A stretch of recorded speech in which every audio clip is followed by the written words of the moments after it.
my deer stand, I was in a ladder stand, it starts kind of rocking a little bit. And so I look over my shoulder, and here comes Mr. Bear up the tree to have a little visit with me. And so he literally climbed right up and was sniffing my back. Oh my gosh. And oh, yes. All the way from Duluth Pack, the man, the myth, the legend himself, Tom Sega. Now, Tom Sega's got a podcast himself, so make sure to check out his podcast, Leader of the Pack. And of course, the product itself can speak for itself. I got this man here. He's going to tell us a little bit about its heritage.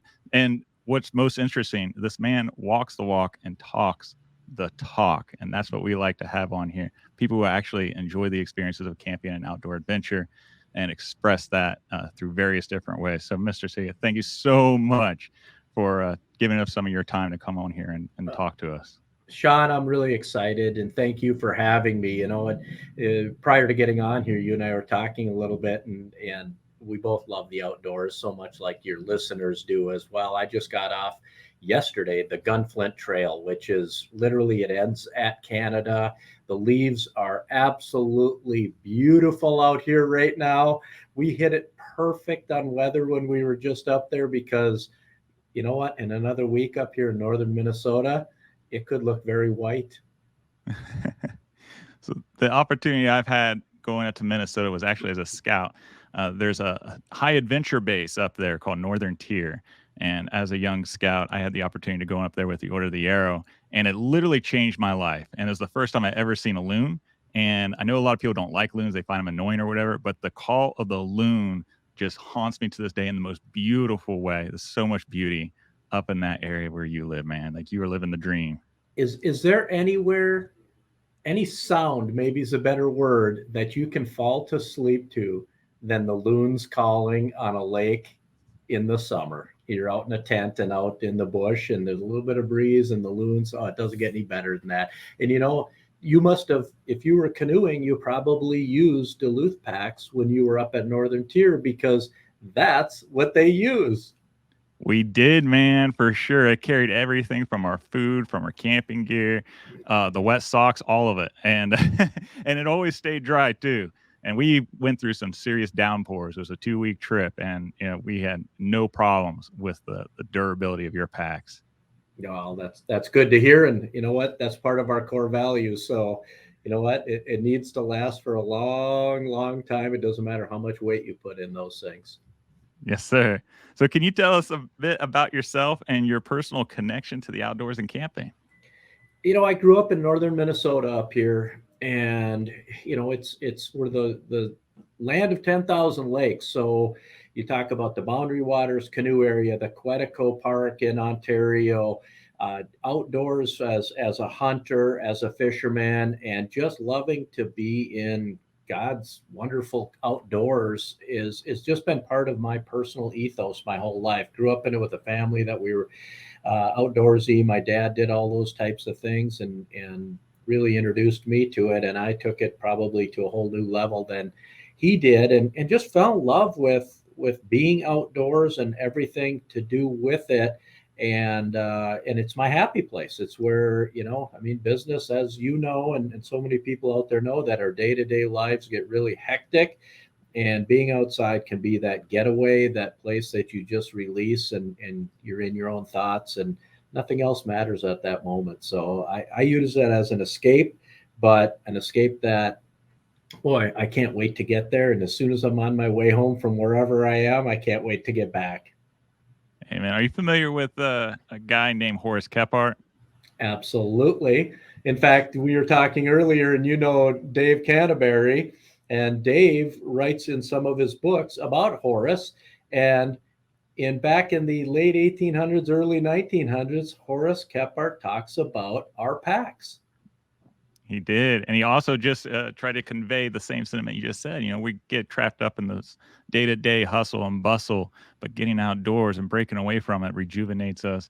And that's what it's about, getting closer to maybe a former time when man was a little bit closer to nature, and just recharging your batteries, Absolutely. And it's therapeutic. I mean, I don't care. We live in a place up here where, for 6 to 7 months a year, we can have some pretty tough weather. I mean, we get way below zero here. We have snowstorms, we have blizzards, but you adapt, and people go, oh, how can you live there? It's like, no, how can't we live here? Because we get 4 seasons that are an absolute slap in the face. I mean, when they happen, they happen. And it's not just, oh, you have a week of this. No, we get very distinctive different seasons here, and that's part of the beauty. Winters, can they be tough? Yeah, but you can also do so many cool things in the winter that you can't do anywhere else, whether it's skiing, snowmobile, ice fishing, uh, uh, just all kinds of hot, everyone skates up here, right? Snowshoeing, all those things. We all do it. That's not just a myth. That's actually reality. And we enjoy and embrace doing it in crisp, cold, clean air. You alluded earlier that your family was very outdoorsy. Can you relate some of those experiences that sparked your interest? I grew up in an area called Woodland in the Duluth area. So literally, I'm very close to where I grew up, and we had a place called Hartley's Park, which was several thousand acres that were donated to the city. So it's right in the middle of the city of Duluth. And back in my day, this is way before cell phones and all that. We would pack a tent, throw a sleeping bag on our back, a little bit of food. Mom would help us pack some food, and it's like, see you in a few days.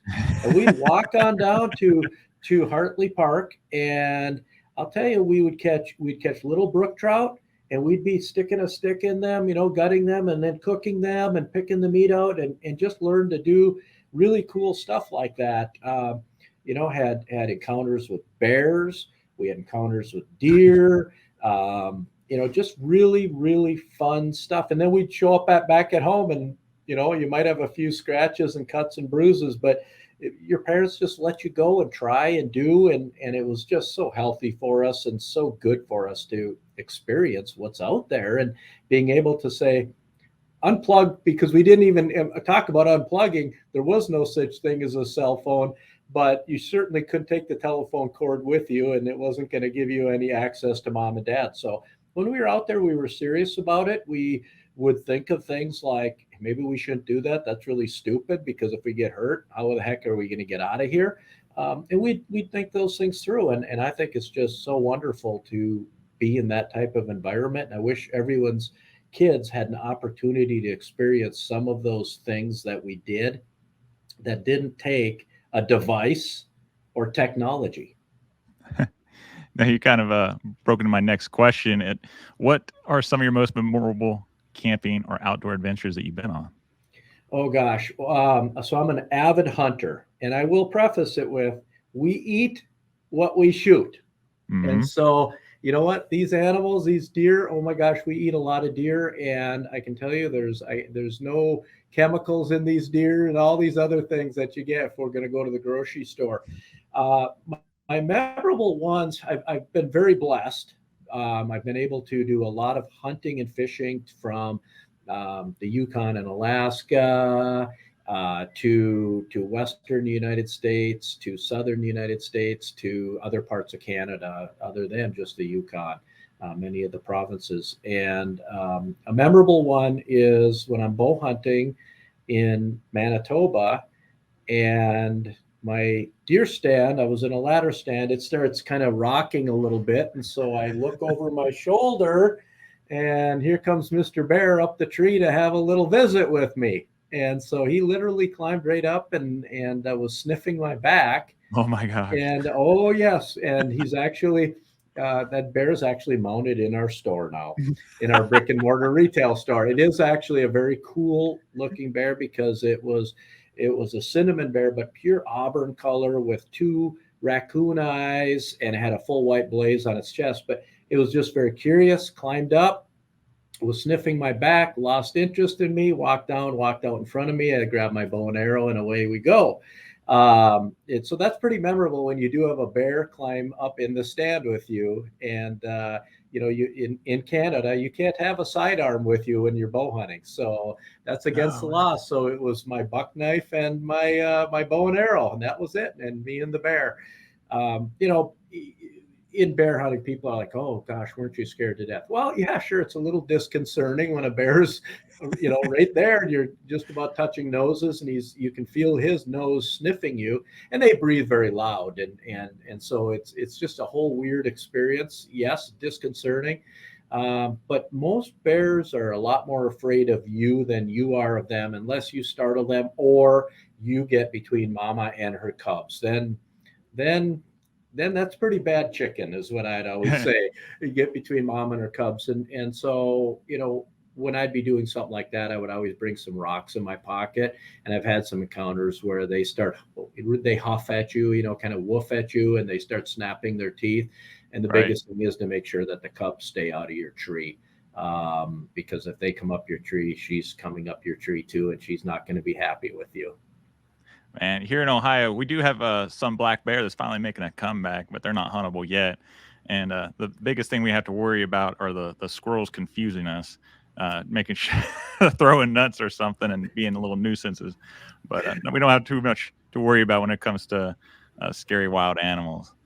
Coyotes in the evening, every once in a while, they're getting pretty bad here in Ohio. There's not as many farmers who have livestock, so there's not as many farmers that are hunting the coyotes, you know.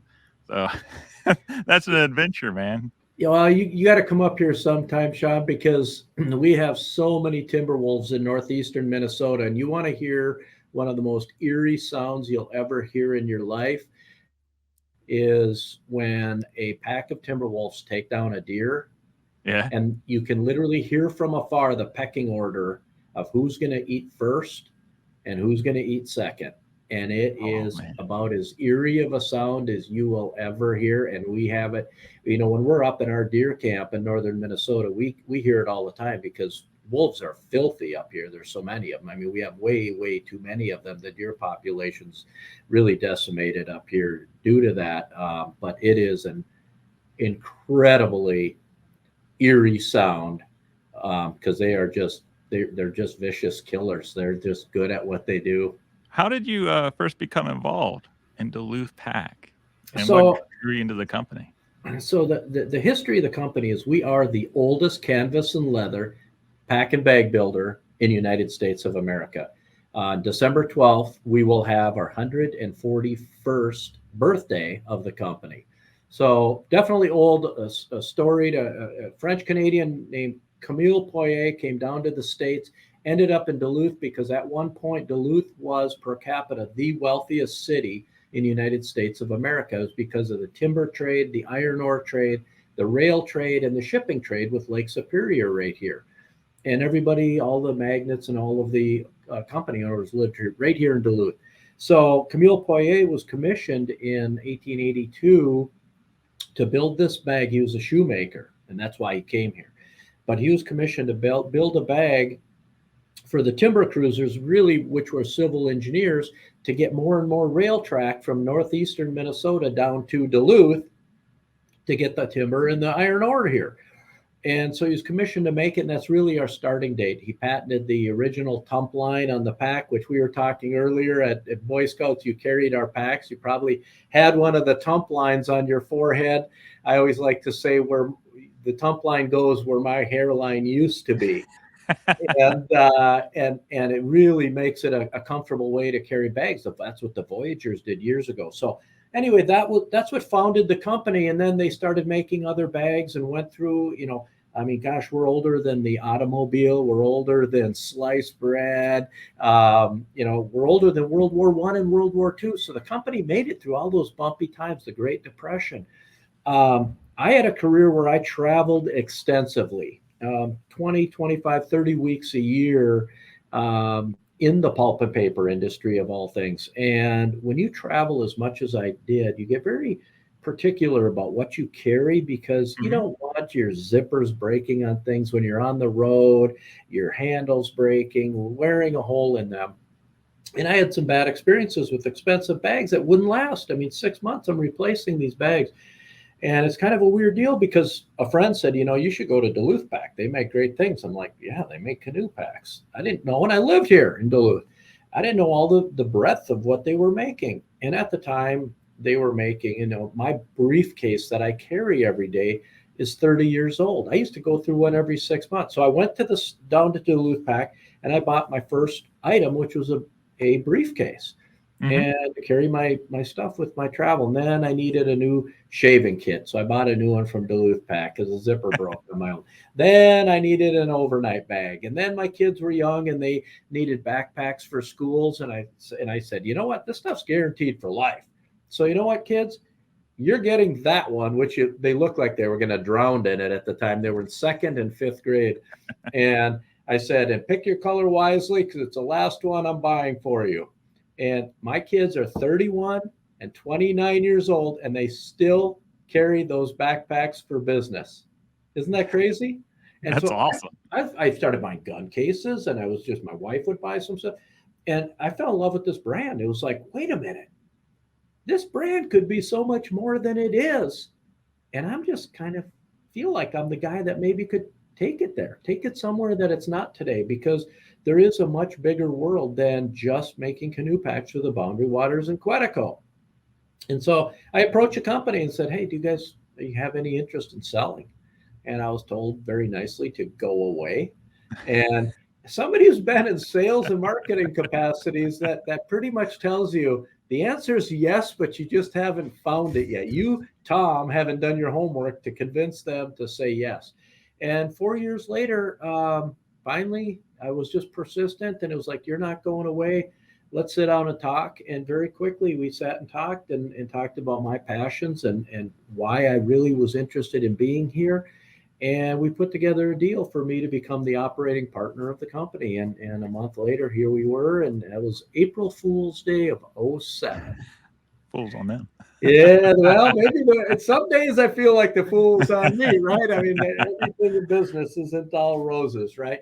And I just had to have it. And so the company was in a pretty tough position at that time. We worked real hard to turn it around.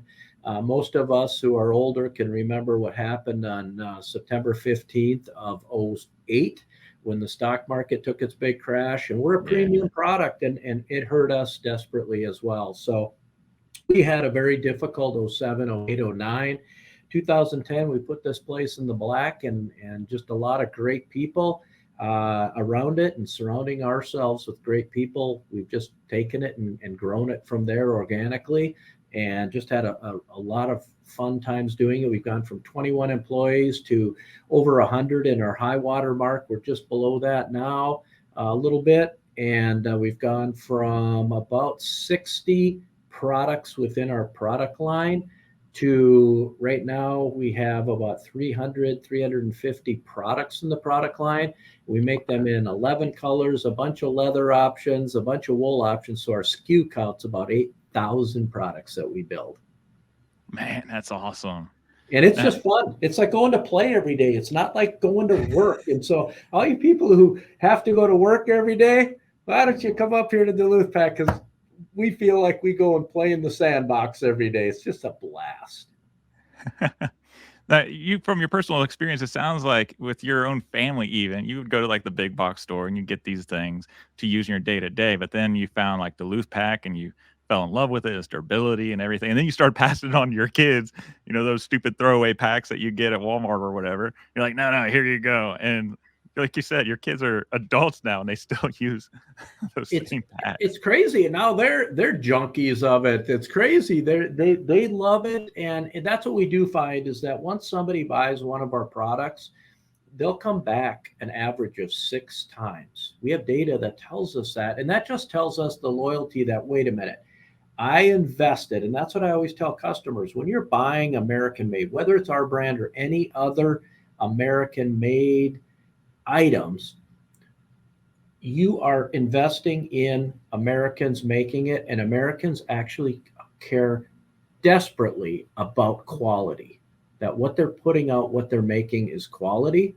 And so you may invest a little more because you know what? All these American companies pay really good wages and they pay health benefits and life insurance and 401ks and all those things that are so great and we need in business, but there's a cost associated with that. And so when people come and they say, well, your bag's really expensive, I can tell you that I say thank you very much because that is a great observation.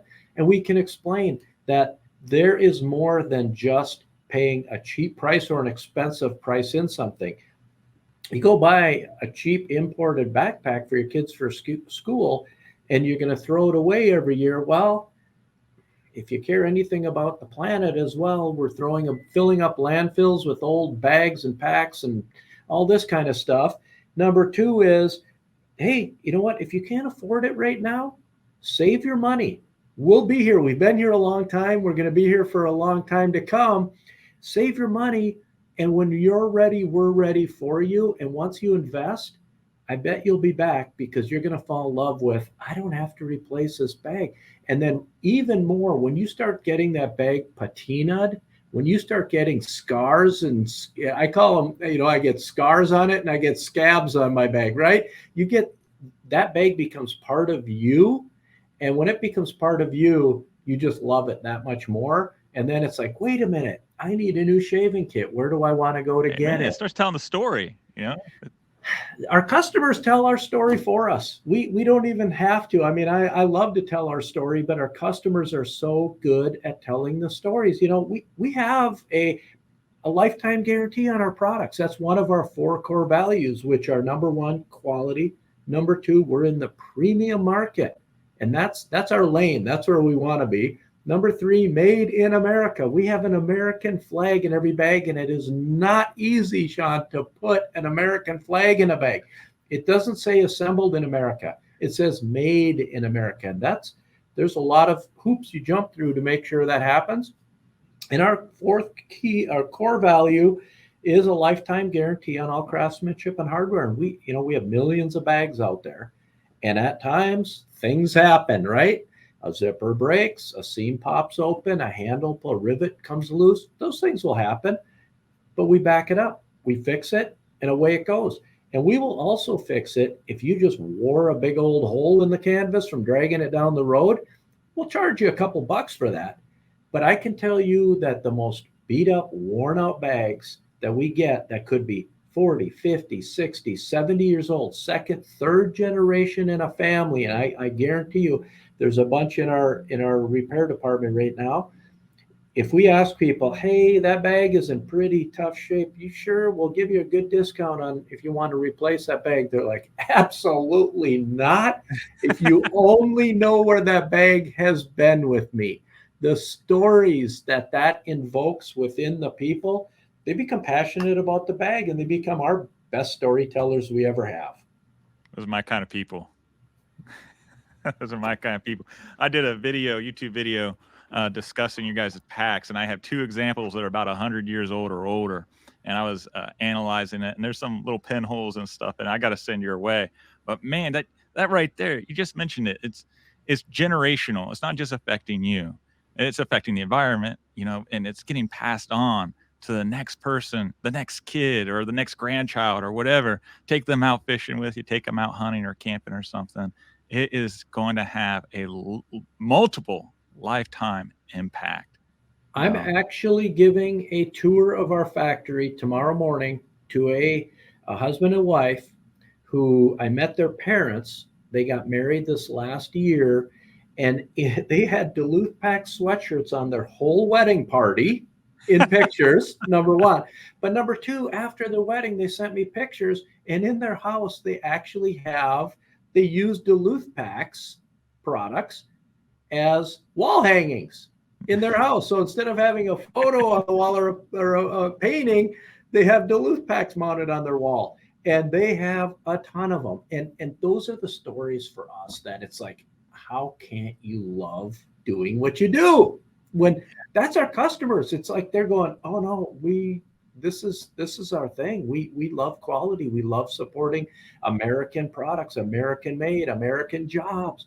And they even go further, that they get back from a trip, they clean their bags up, they have mounting places where they put them on the wall. It's so cool. And I'm super excited for that tour tomorrow, so they can actually meet the people who made their bags and see the process, how their bags are being made. When people see that, I can tell you, you're a lifetime customer, because you're like, oh my goodness, I cannot believe all of the processes, all of the artisan work that has to be done to make my bag like that. They just are like, oh my gosh, I never realized that much would be going into making a simple bag. There's a tremendous amount of steps. We just made a tech pack on a new product, and it ended up being 28 pages long. There's a lot of steps that happen, and customers love that, and especially when it has that Americana feel to it. Mm-hmm.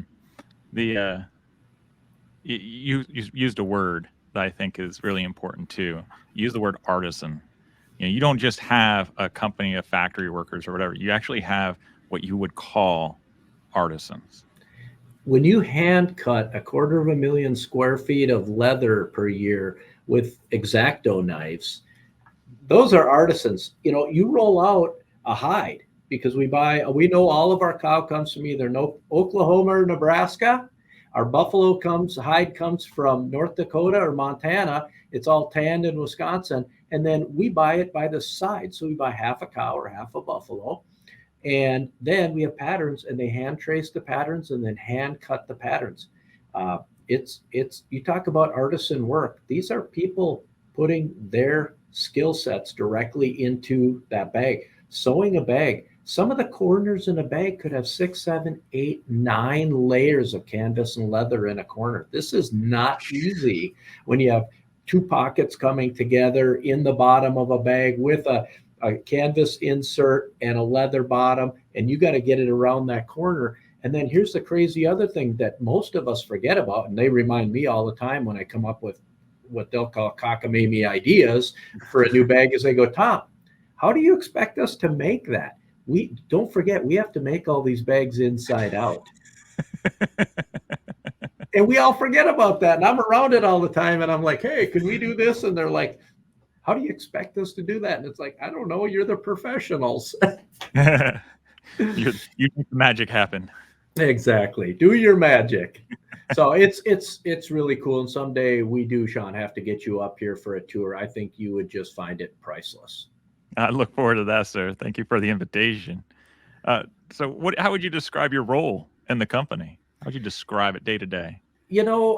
I have a hard time taking myself out of operations because I love what we do and we're so passionate about it. But really, I need to be the person that is surrounding myself with the most talented people that we can, and work hard at making myself as insignificant in the company as possible, because then what it allows me to do is I'm not working in daily ops. I'm actually being a visionary and saying, where should we be in 6 months, 12 months, 2 years, 3 years? And more importantly than that, how are we going to get there? And, we all just came through this crazy pandemic, and, we were affected just like anyone else. We had to close our doors, and certain people will never shop brick and mortar again. So, we have one flagship store that we own that does very well for us, but you know what? Times have changed, and the number of people that walk through the door is down compared to what it was in 2017, 18, 19. Some people will just never go and shop brick and mortar again. And so how do we shift our core of what we're doing more to wholesale or to web business? And how do we make that happen? And we're in the process of making sure all of that happens. And secondly, how can we hire and train the production folks? Because cut and sew trades went overseas between 20 and 30 years ago. Mm-hmm. Most of it's not coming back. And so much of that skill set was lost. And as some of our older people retire within the company, we have to have all of our own training programs involved. We can't hire people that are experienced in industrial sewing. And right. So we have all of our own training programs we put together, and we tell people, listen, if you show up for work, you show up on time, you show up with a good attitude and ready to work hard for a good day's pay, we'll train you how to do all of this. And we have all of our internal training programs. So that's what we're doing from a struggling standpoint of making sure that we can ramp up the way that we need to as we grow as a company and the brand gets bigger. We have to be able to deliver upon that. And one of our biggest challenges, and that's one of the challenges that I have to work on, is how do we hire more great production workers that want to come work for a great company and a great brand? Yeah, it's a treasure. We certainly don't want to lose it to anything. Your vision, I think, will go a long way. I watched an interview that you did, and I wish I remember. I think it was for one of your local newscasters, but you expressed a story how you had this brilliant idea of this bag design, and you tried to go down and in the machine shop or the sewing shop and try to sew it yourself, and you got it in a bind and stuff like that. But your passion and your leadership obviously comes through where you're willing to get your hands dirty, not just sit in an office all day. My least favorite days are sitting in an office and looking at spreadsheets and trying to decipher what we need to do, and looking at expenses and looking at revenue and doing all that stuff. It has to be done, but is that fun? No, that's not the fun part of the job. Dealing with people is the fun part, especially dealing with our awesome employees and our awesome customers, and trying to how do we make that so that our customers would love our employees if they had the opportunity to work with them. And that what you're talking about there is, you're the first person to ever say I had a brilliant idea. I'll promise you that. But I had an idea. I'll give you that much. I had an idea. And so it was a Saturday, and I said, I got to run down to the shop, and I don't know how to sew. And so I went to one of the sewers that I knew if I did mess things up, that they would at some point forgive me. And so I went on the sewing machine. I said, well, hey, there's the on button, and here's some of the fabric I needed for my idea. And I cut it, and I said, well, how difficult is this? I'm going to sew a box X, a strap, onto this thing. And so there's a key thing that they learn. A 101 sewing is you hold both threads. You hold the bobbin thread and the needle thread. And old Tom didn't do that. And so as I hit the throttle, it sucked the bobbin thread down into the bobbin casing. And so as it started sounding funny on the machine, and these are big machines. These are 3/4 horsepower machines. We can pound needles through 8 or 10 layers of leather, and it won't even make the machine slow down. But I felt a little bit of resistance. So what did I do? I hit the throttle even harder. Well, that, I promise you, it didn't do good things to the machine. And so I left a note. I was good about it. And I said, Tom was here. And I put it underneath the walking foot. And on Monday, I got in big trouble when I walked back in the office. So I've been very kindly asked that if I have any ideas, I'll go with yours. Brilliant idea. I've been asked to ask the pleasures of our experts. They will do it for me. So they haven't even bothered to try to show you, just in case you get that wild hair again. They've called me untrainable. Untrainable. Stay in your lane. Exactly. You still go and play in your own sandbox. What do you think separates Duluth from other outdoor pack companies? What really makes you guys special? First of all, the heritage, the history, the story, but I'll also tell you the quality. I will put our products any day against any bag and stand there and take all the shots people want to throw at me, because I believe in it that much. When you make it in America, it's going to be better, period. It's going to be better. And if not, we back it up. And most other things that are not made here are not backed up with a lifetime guarantee. And we are. And that core value should go a long way. And I wish more and more people would support, as I said earlier, and I know I sound like I'm on a soapbox, but support American manufacturing and more American companies, because we make a difference because we make it here, and you can make a difference by supporting us and buying from us, and we will continue to make it here and support that. And you're going to get, our sewers sign every bag they make. You want to talk about American pride? You want to talk about pride? When your production staff comes to you and says, we love what we do, we're passionate about what we do, and I love what I make so much, I'd like to sign my name on it. And so we have a tag in the bag. And if you own a Duluth Pack bag, underneath the American flag, it says handcrafted by. You can see who made it. You can go on the website. You can look their bio up. If you have a really old bag, they may not be with us anymore, but you can look on the website and see what that they look like, what their passions are, how long they've been here, why they like working here.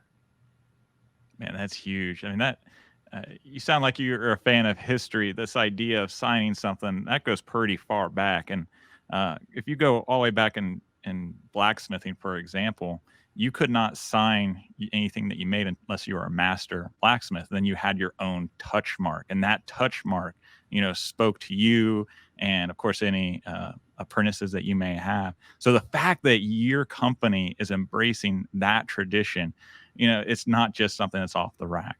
It has personal touch and character behind it.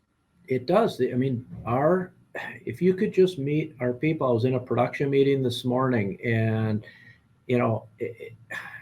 what they do is incredible. And yeah, we make something that's not very high tech. We make canvas and leather bags, but the people that are making them, oh my gosh, they're awesome. They care about what they do. I mean, they'll call themselves out if they have a stitch line that they don't think is a first, would pass quality control. They'll call themselves out, because we will, in quality control, call that bag out, and it's going to go back to either be fixed, seconded, or trashed. One of the two, because it's not getting through. Because you know what? I always say, our Dave, our quality control expert, it doesn't say Duluth Pack on it till Dave says it says Duluth Pack on it. And he holds himself accountable to that. And if something ever slipped through that wasn't of quality, he takes it personally. That he did not catch it, he takes it personally. Can you ask for anything better than that? And when you support American, that's what you get. Yeah. If you've liked this video, you found it useful or entertaining, please click like. That way other people find it. You'll be helping them out as well. We really appreciate it. That's solid. The Duluth Pack philosophy includes durability and sustainability. How does the company approach sustainability in its products and practices? You mentioned some of it, but so when you cut on leather, this is a perfect example. When you cut on leather has imperfections in it. It's going to have barbed wire marks. It's going to have scars. It's going to have bug bites. A lot of the bellies of these cows have stretch marks, because cows are kind of fat, right? They get stretch marks. Well, you can't have that in the middle of somebody's premium product that we're selling, right? And so they have to work around all of that when they're cutting leather. But it's perfectly good leather. You just don't want that on the front of your bag. So we have tremendous amount of components that we need for bags that are on the inside or hidden somewhere, that they need a good piece of leather, but who cares what it looks like, because you'll never see it. And so we have clicking machines and dies that will take all of that scrap leather. So what you see go in the garbage from our company from scrap leather is literally Swiss cheese. There's nothing holding it together, because we use it all. If we had some piece that was big enough, we'll actually bag it up, weigh it, and then sell it to artisans and home crafters who want to use all that leather. So none of it, virtually nothing, goes in our dumpster. And we do the exact same with our canvas. You have pieces of canvas that you have to cut off, and it's going to be considered scrap or waste. Well, we have 3 types of wax canvas. And the wax in the canvas, or a lot of people will know it as oil skin, is paraffin wax. Well, guess what paraffin wax does really well? It lights on fire. And so campers, we cut it, some of our wax canvas waste into fire starters, put a rivet through them, and sell them. So we've made value out of something that years ago could have been going in the dumpster. And then anything that is remaining beyond that, if we can't make a small bag out of it, we will then bundle it up and sell it to artisans. So you can go dumpster diving in our dumpsters, and you might find trash, but you're not going to find leather and canvas, because we find a way to be as sustainable as we possibly can. And you think about it, and some people don't like the idea that we use leather, but they have to also remember that for ages and ages, the meat industry is there. That's just a byproduct of the meat industry, and sure, most of this country is not going to stop eating meat. And so they're going to keep in the slaughterhouses killing cows. And there's going to be hides. Well, those used to just go fill landfills in the past. And so by making bags and making value and making products out of them, we're just using something that used to go in the landfill. So we're taking it really a step further and making value out of something that years ago was just considered a waste product. Yeah. Where do you see Duluth Pack headed in the next decade in terms of product innovation and possible expansion? Innovation, what we have to do is keep listening to we always say the smartest people that we know, and that's our customers. And that's how we've gone from, like 60 products in our product line to 350 products, is by just listening. And they're saying, hey, I own this and I own this. If you made that and that and that, I'd buy it. And so we have a prototype committee, and we're about 2 years out on new designs. We actually launched a brand new one this week. It's a waxed heritage bison leather. And I need another duffel like I need a hole in the head. I will be buying one of our new duffels. I might have to get rid of one. My wife might be on my case there, but I have to have one of these new ones. They're so stinking cool looking. It looks like an old worn out saddle. The leather does. You got to go on our website. It's just launched this week. It's so cool. But what we need to do is listen to our customers. We have a prototype committee that has managers from every department in the company. We meet every other week, and we have things in the pipeline that have been there for 2 years, 1 year, 6 months, and some things that'll go into the pipeline next week when we have our meeting on Tuesday. And we will keep that going, and we'll keep launching new products as long as customers continue to support us and our brand. Can you give an example of a product that's come from a trend or a customer, like listening to your customers? The one that we launched this week is a perfect example of it. Really? It is, absolutely. And that was, people loved the original bison leather we had. And they said, well, I bought 5 or 6 of your items in bison leather. And if you had another cool bison leather, I'd buy some more products. So when you hear that enough times, it's like, it's okay to start venturing there and looking at launching something new. So that came from customers, not from us. Another perfect example was we launched this fall. We've been asked for years, could you launch a retro heritage style upland game vest for upland game hunters? Oh, cool. and I'm going to give a little shout out to a great customer of ours, and it's Shields, who has some of the coolest outdoor stores you could ever go in on the planet Earth. Other than, I hate to say it, Shields, the Duluth Pack store. But they said, hey, listen, we want to work with you, and we love your chaps. We make upland game chaps. We love them. They're out of wax khaki canvas. They're just the best. We made the zippers all the way to the top. Listened to them when we helped design them with them, and they killed it with it. And so they're like, hey, we want to move to the next step, and could you make a retro vest? And so we did, and we've hit it out of the park with it. We have sold so many, and that's coming from their customers telling them, and then a big wholesale customer of ours telling us, as well as over the years, customers saying, could you make an upland game vest? And we're like, we're not in the garment market. People expect, even a vest being kind of toward the garments, that, people expect them at imported prices. And we're not going to be there. Our upland game vest is $225. Well, people have proved that there's a big market out there, the people who will buy that retro looking, high quality upland game vest that's going to be dragged through the marshes and the brush and the briars. And guess what? It's not going to tear. It's not going to snag. It's not going to do all of those things. In fact, with our chaps that we launched a few years ago, we have several South Dakota pheasant guides and chucker and quail guides that have said, I go through a couple pair a year and I can't wear these out. So how's that for a testament? Yeah.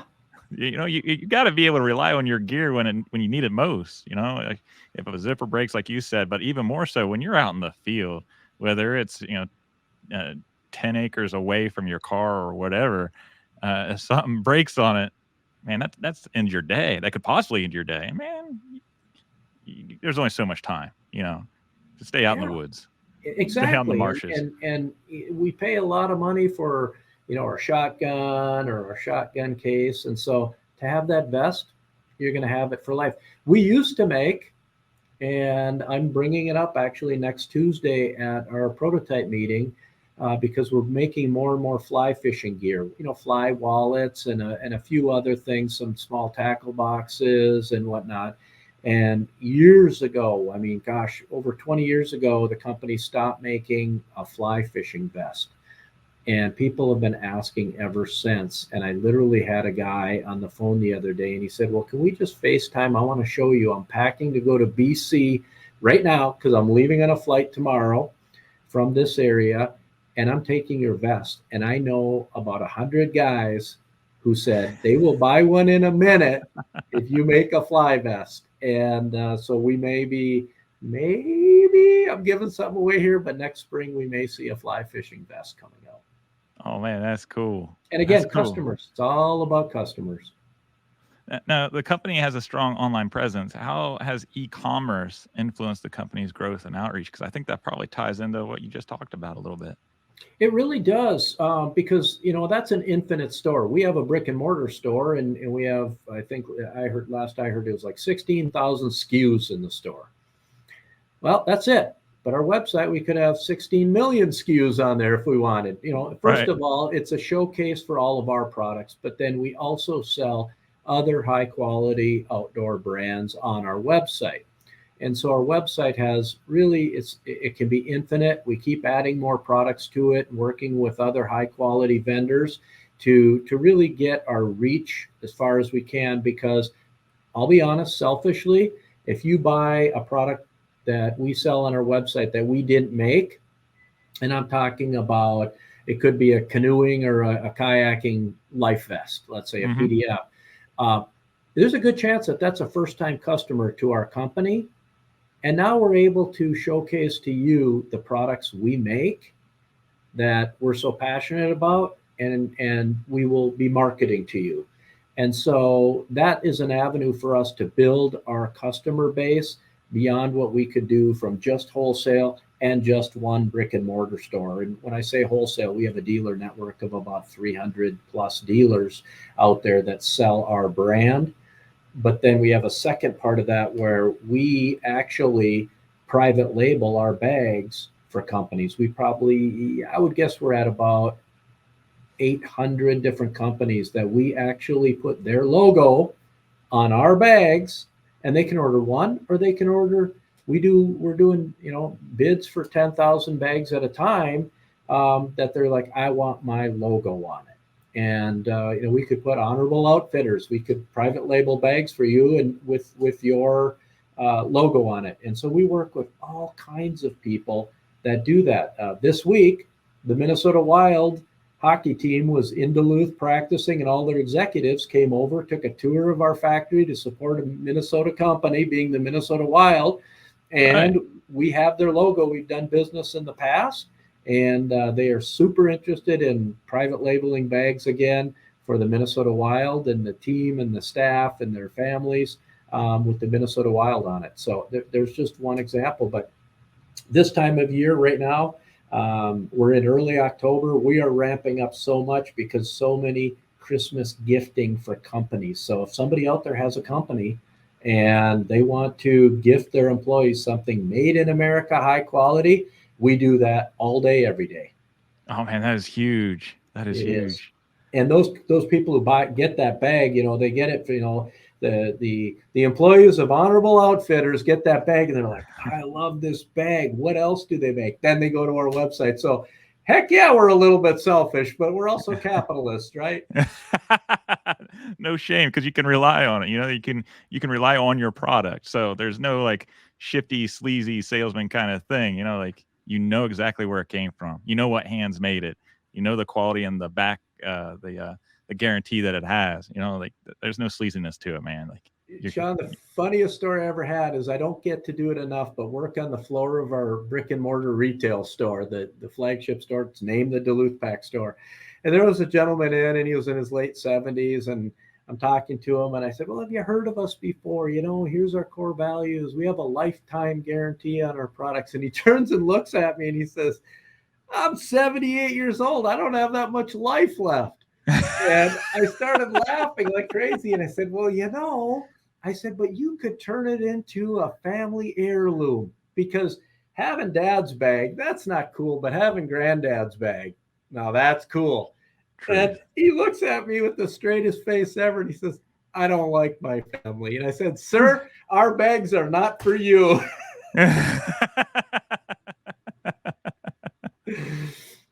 That's rich. Have you ever noticed any shifts in customer preferences due to the online shopping that you guys do? Boy, that's a great question. I would say that we maybe see a bigger skew toward female shoppers online than maybe male shoppers online from brick and mortar and our wholesale.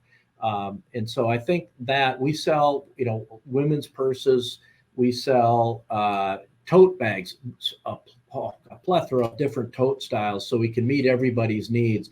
And people love that. Women love that, to carry everything they need to work every day or shopping or whatever they need. So we have a ton of tote styles. We have tote styles all the way to one of them. You can wear a tote bag in 5 different configurations. So you can wear it as a backpack, you can wear it as an overshoulder, a crossbody, in one hand bag. It's a tote bag, but it's kind of a do-all tote bag.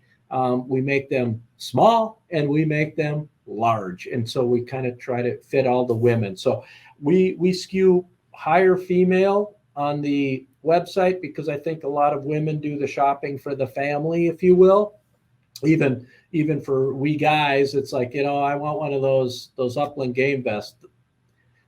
The woman of the family is most likely the one going on the website and maybe ordering that. And so we see even the male skewed stuff being ordered by more women than males being on the website, if I had to think of one big difference from brick and mortar or other sales avenues and wholesale. Okay.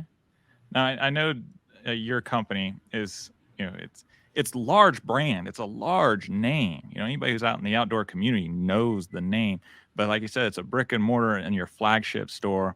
Go to Duluth. You can go there. You can touch it. You can feel it. You can talk to the people and everything. What kind of philanthropic or giving back do you guys do for your community or the outdoor community? Gosh, we give to a lot. I mean, we give to the schools every year. At graduation time, we give bags, and we get told by all the schools in the area that it is the coveted prize to win at their graduation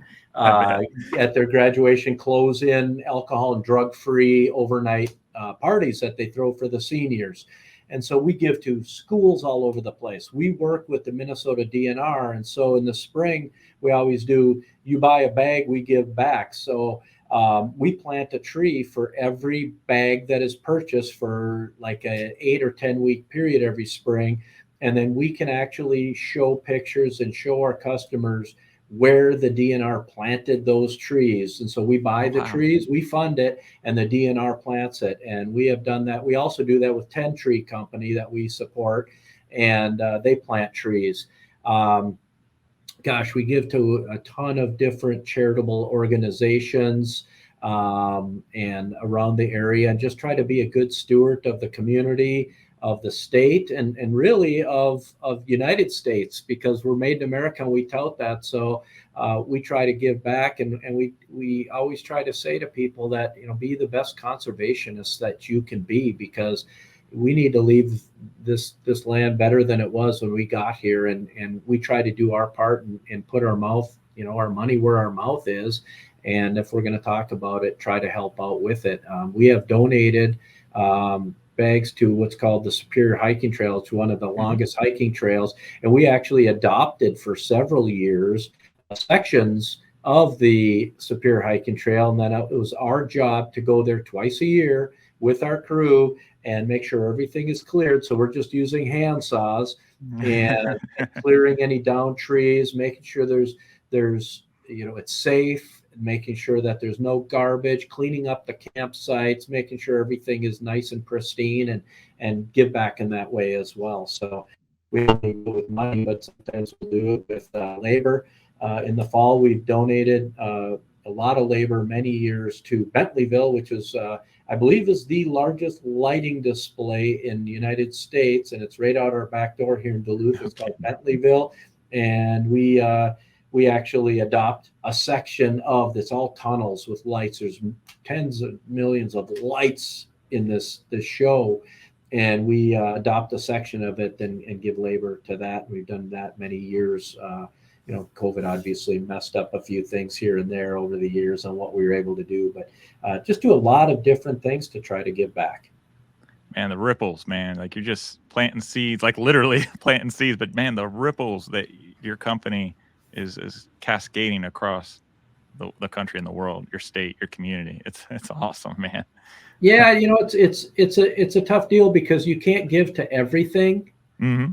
And you try to pick and choose things that are close to your core values. And it's a bummer you can't give to all of them. And it's a bummer that when you have to tell somebody no, how angry they actually get with you. And I wish they understood how many requests we actually get. I mean, we get multiple requests every single day to do, for giveaway things and philanthropic things. And we can't do them all.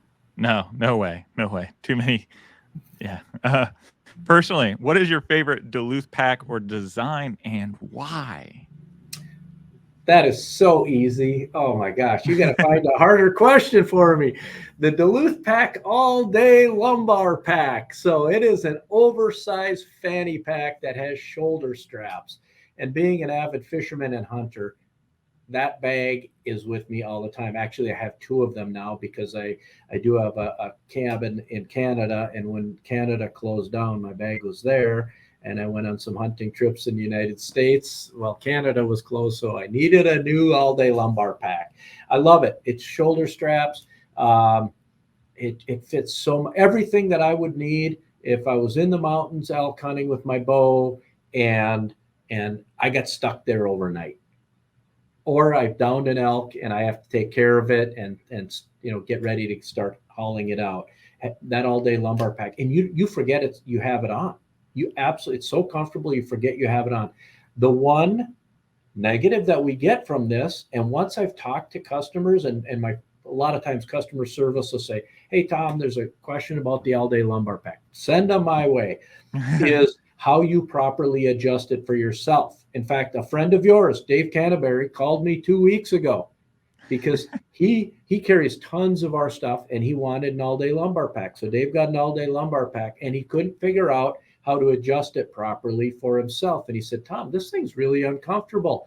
And the piece on the back so the shoulder straps stay on is right up against my neck." And I said, "Dave, you have it adjusted all wrong." We do send instructions with it, John. And not everybody follows the instructions. We do have a YouTube video on it. I actually did it. And once I walked Dave through it, he's like, "Oh my gosh, Tom, I can't believe I didn't figure this out on my own." What people need to do is put weight in it, and you wear the bottom of the bag at above your pockets of your pants, above the pockets. Everyone wants to wear a fanny pack too low. So you actually wear the waist belts can be right up on the bottom of your rib cage, and then the shoulder straps carry all the weight. Once you've adjusted it, Dave actually was like, "Tom, this is really uncomfortable. You know what? Am I doing something wrong, or is there just something wrong with this bag?"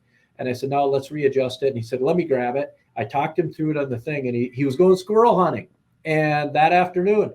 And he said, "I'll let you know how it is," and loves it. And you need to put weight in it while you're adjusting it.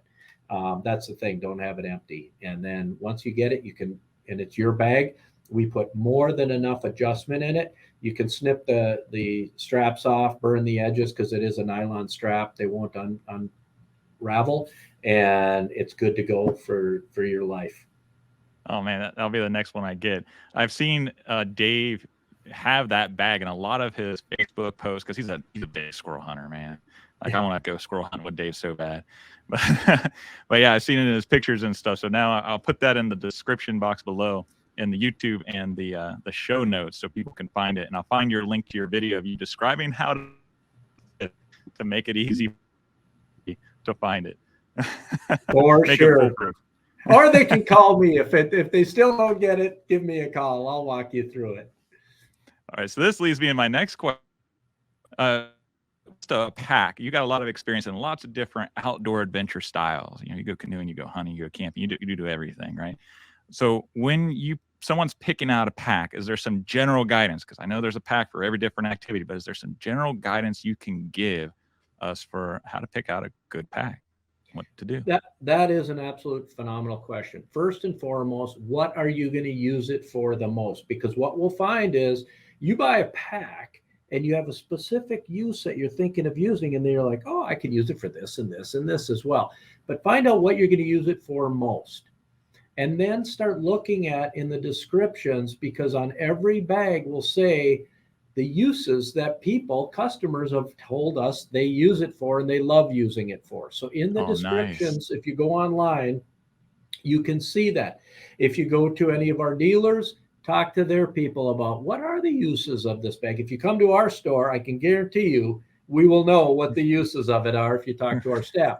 But on the website, for so many people that most likely won't make it to Duluth, which come on up in the summer the first time and dip your toe in Lake Superior, which is the largest freshwater lake on the planet Earth and carries 10% of the world's fresh water in that lake. So come on up and visit us in Canal Park. But other than that, if they go on the website, Sean, they can see, and it'll say uses for that bag. So find out what you are going to use it for. I'll give you an example.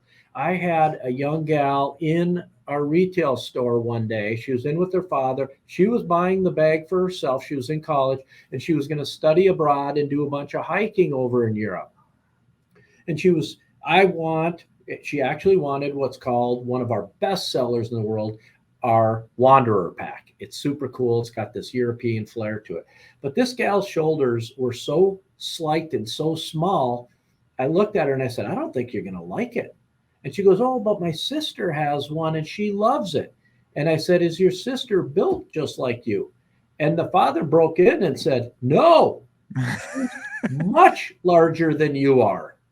And he wasn't being derogatory toward his daughter. He's just saying, I think that was a good question. So I let her put the Wanderer pack on.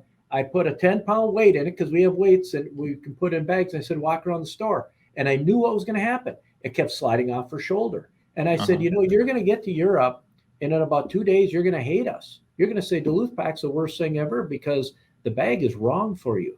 And I said, but we have so many options here. Let's look at a couple others. And then you walk around with it. You have to make your own decision. But I want you to try these options. Put the weight in another bag. She walked around the store for a little while, and she was just like, oh, my goodness.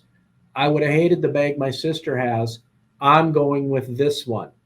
She stopped in after doing her study abroad and thanked me personally for getting her in the right bag. She loves that bag. And it was cool because it was kind of beat up by then too.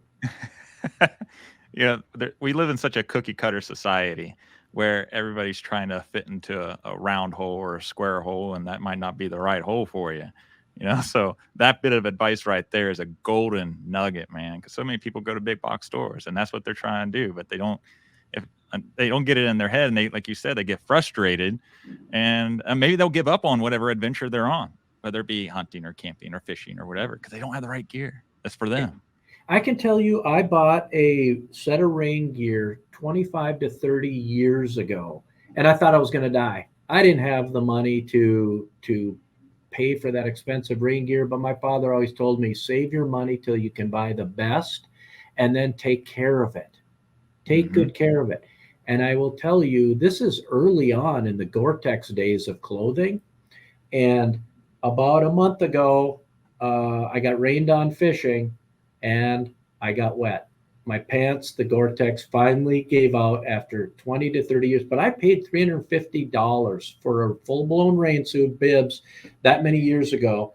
And I'll tell you, I got my money's worth out of it. And so you're saying cookie cutter or investment in things, absolutely. And I will invest in a really, really good. The jacket's still perfect, but I wear the bibs a lot more than the jacket, so I'll replace the bibs, and I'll get probably the rest of my life out of them, and it's going to be awesome. And that's what I want people to see when they and those thoughts are invoked when they think of Duluth Pack and the bags that they purchased from us.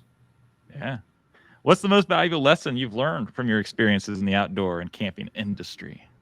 I think we just talked about it, and that is invest in quality in all the things you're going to do. And I always say the word I use, I didn't say buy, I said invest. Invest once. And we have people that love the Graniteware Brooks axes that we sell. We just got 4 pallets of them in last month, and they're Swedish made axes. And, you can buy a $15, $20 axe at the local hardware store. You can buy a piece of art that will be the perfect axe the rest of your life, and buy a Graniteware Brooks or a Halsbrooks, they're both made in Sweden, axe, but you're going to pay $185, $200, $225, $250 for an axe, but it is, oh my gosh, it's a piece of art, the artisan work that goes in it. So invest in quality. It doesn't matter what you're getting, invest in quality, and then take care of it and be proud of it and carry it for a long time. And if you can't afford it right now, then don't buy it right now. Save up for it and I always say buy the last one first. Amen. Amen. And do you have any? That's some advice I could give to people, because I know we're in the premium market and people, it's the first thing, your stuff's expensive. Well, is it really? Because I paid $178 for a briefcase 30 years ago. Let's do the math. It's actually the cheapest briefcase I've ever owned. And your gear lasts, man. Like I said, I got my 2 Duluth bags, and they're over 100 years old, and you can still take them out in the woods. That's a testament, man. What else can you do that with? There's nothing. You can't even find 100-year-old tents and take out in the woods. Bags get a heck of a lot more beat up than tents do. And the tent you're in right now, that doesn't look 100 years old. So that one's got a few years to go. Right. Do you have any advice for individuals looking to start their own outdoor gear or adventure related business? I'd like to joke about it and say, don't do it. No, you know what? You have to do what you're passionate about every day.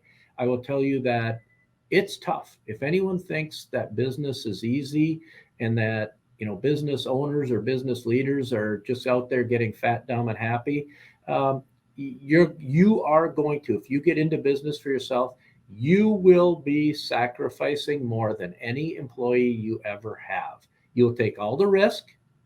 And when the chips are down, you're going to be the one at work. You're going to be the one grinding it out. It's all going to fall on your shoulders. The accountability, all you can do is point the finger at yourself. You have to get it out of your mind that you're going to have excuses. There's no such things in business as excuses, only solutions.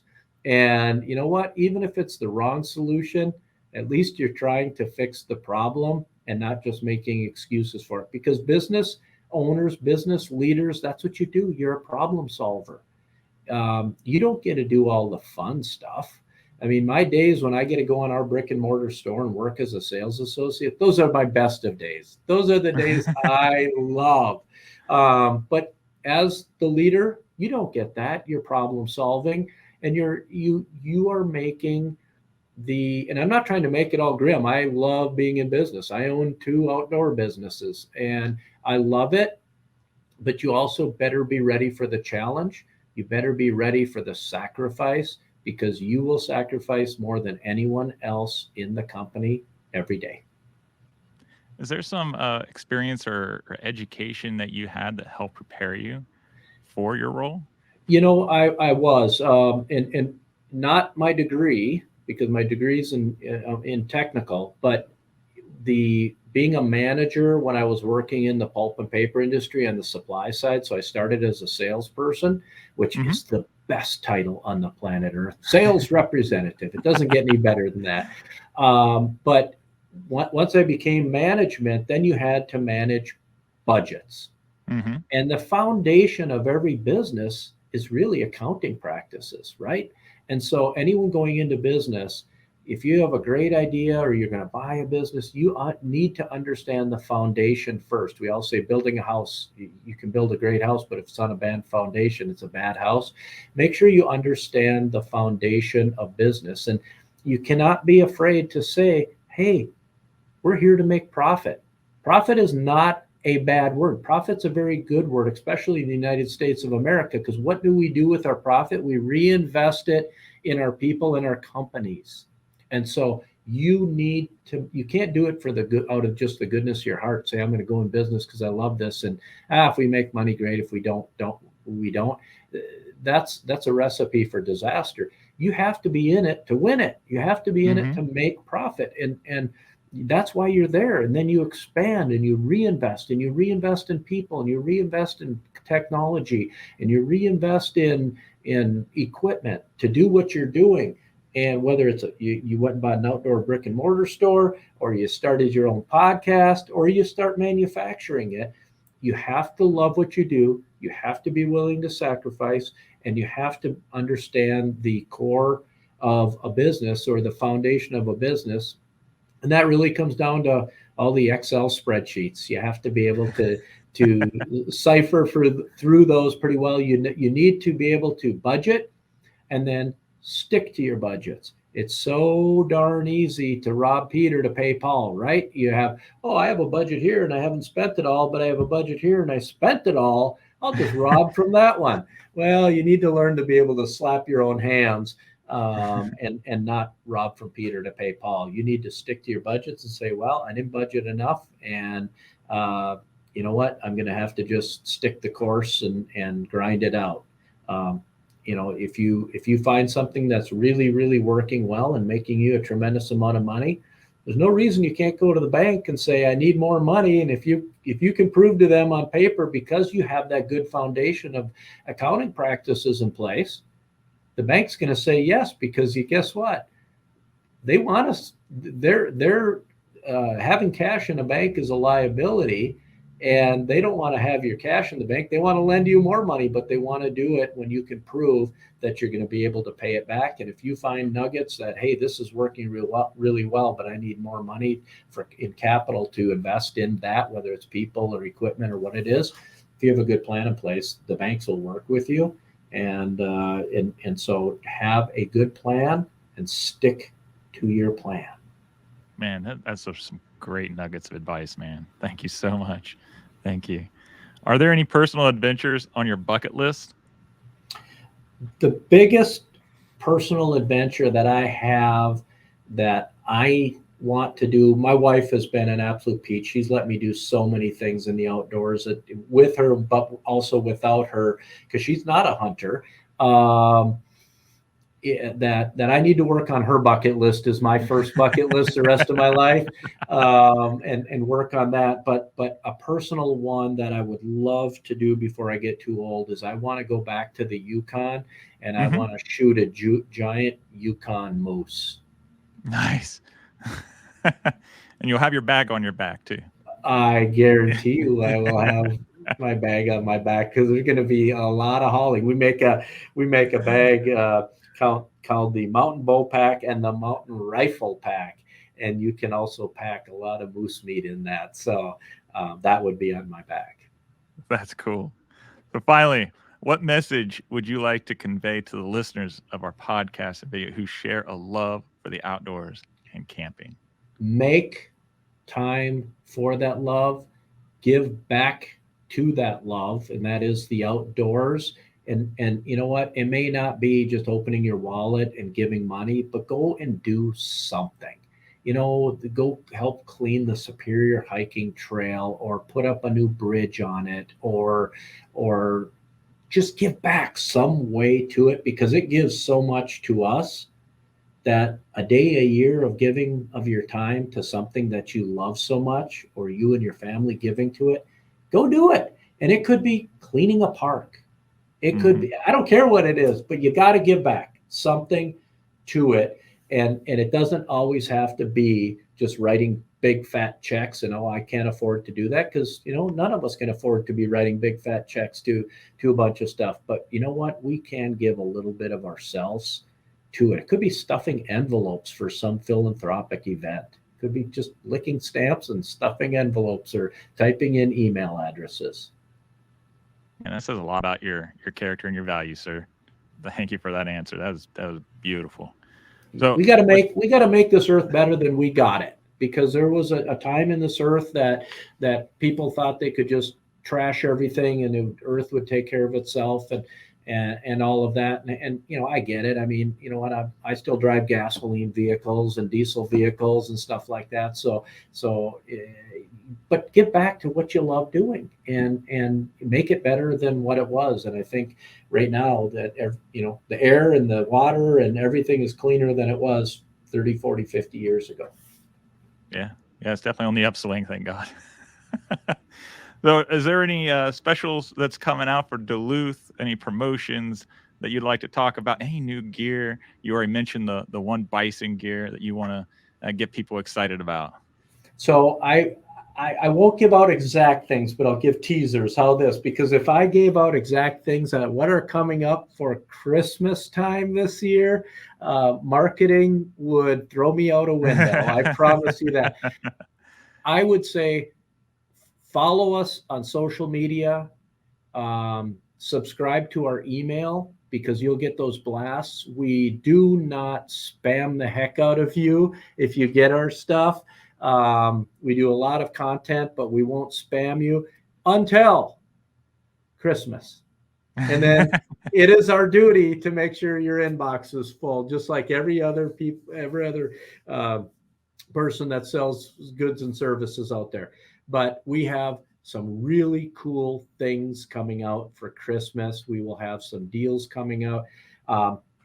The other thing I will say is, if you are thinking of shopping at Duluth Pack, I'll guarantee you we will not make everything that's ordered this year. Our brand has become a pretty good thing. I wish we could hire more production workers, and so we will be sold out. Our distribution center we'll be able to go and dust the shelves toward the end of the year. If you must have it for Christmas, order early. And October 15th, it's full-blown Christmas around this place.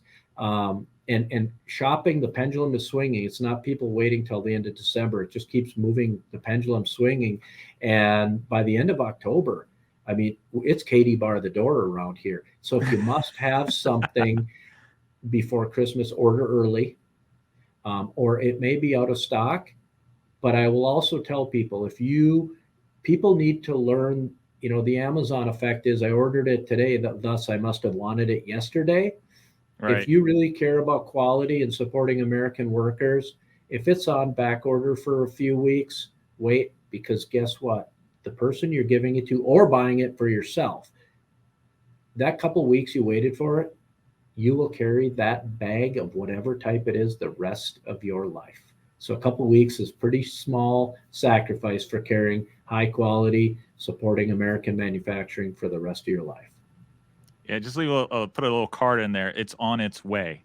Yeah, not an IOU, but it's on its way. Just gotta have patience. We actually do that. Really? We have cards and we have pictures of the product, or we will take a snapshot of the product and email it to people and say, your handcrafted product is being built for you and the expected date of shipping is.